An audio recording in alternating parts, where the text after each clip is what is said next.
Welcome to the Trust No One podcast. I'm your host, Matthew David Garth. We'll be taking some more calls today. So the lines are open. Feel free. You know the number. All right. Sounds like we got our first caller. Caller, you're on the air with Matthew David Garth and the Trust No One podcast. How are you today? Hey, I'm good. My name's Rodney Phillips, and I am a local Lafayette community member. I've been watching your podcast for about 3 weeks now. Well, thank you, Rodney. Yes, absolutely. I just want to say, though, I have a little problem with you talking about you're the Trust No One podcast. That's correct. So why should I trust your podcast? The last podcast that I got really caught up in, they were telling me all sorts of stuff, and my family got very mad. And I went on a trip with my boys club to Washington, D.C., not the state, last year, right? Yeah.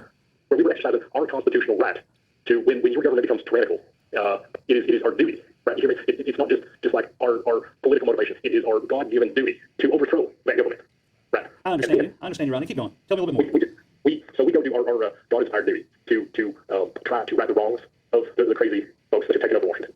And a whole bunch of my boys, they get picked up and arrested by the same police officers that we are both protesting for and against, right? Because we appreciate the structure of policing, but we do not like police officers policing us. Well, let me ask you this, Rodney.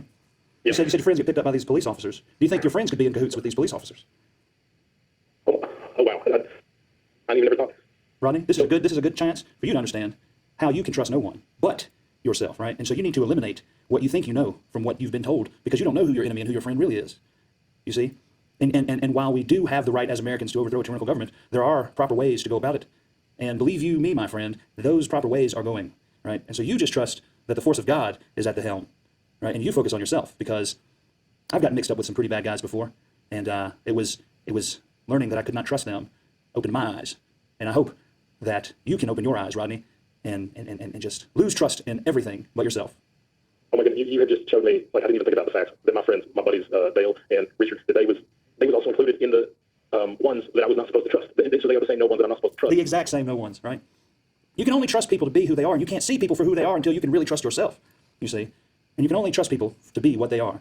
And do you really know your friends, Rodney? Do you really know much about them, other than the narratives they may spew? I thought I did, but then something like that goes down, and boom, they all disappeared. So I guess not. Even the things that I trusted turned out they ain't right. So that's the world we live in, and this podcast is dedicated to helping you navigate that. Right? The first step in navigating that is your own self-mastery and your own self-trust. Because when you can trust yourself, you don't have to worry about trusting anyone, because you know the one you need to trust. Thanks for calling the Trust No One podcast, Rodney. I think we just averted another 9/11. That's amazing. Yeah, that's a pretty good segment. Yeah. Let's see, anything else? I think most of these actually structure sort of like a late night talk show where you do like a intro, like sort of your things of the week, right. Your issues, and then either have a segment where it's like a gimmick, like Man on the Streets, or right. a sketch or something. That's where we could put in some pre-recorded media, and then you do some call-ins or live interviews. All right, let's see what pisses me off this week. I usually use Facebook to find the things I don't like.